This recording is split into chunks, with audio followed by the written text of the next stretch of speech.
Howrah bridge একটা চাবি দিয়ে নাকি মাঝখান থেকে খুলে দেওয়া যায় এই ব্রিজকে। একটাও নাট বল্টু ও পিলার ছাড়া 2313 ফুটের এই ব্রিজ কলকাতা তথা ভারতবর্ষের অন্যতম আশ্চর্য এই হাওড়া ব্রিজ।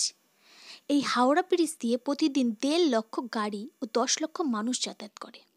ইংরেজ আমলে তৈরি এই ইঞ্জিনিয়ারিং আজও অবাক করে তোলে আধুনিক বিজ্ঞানকে। 1874 সালে দুই শহর হাওড়া ও কলকাতার মধ্যে যোগাযোগের প্রথমে ছিল পন্টুন ব্রিজ।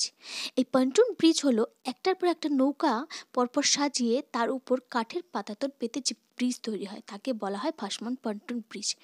তবে এই ব্রিজ সারাদিনে 24 বার খুলতে হতো, শুধুমাত্র জাহাজ ও স্টিমার যাতায়াতের জন্য, যার জন্য প্রচুর সমস্যার সম্মুখীন হতে হতো। তবে 1937 সালে এই সমস্যা সমাধানের জন্য তৈরি হয় বর্তমানের হাওড়া ব্রিজ, যেটাতে নেই কোনো নাট বল্টু, যেটি 1942 সালে ব্রিজ সম্পন্ন হয় তৈরি। হাওড়া ব্রিজের আরেক নাম হলো রবীন্দ্র সেতু। এই হাওড়া ব্রিজ আমাদের গর্ব।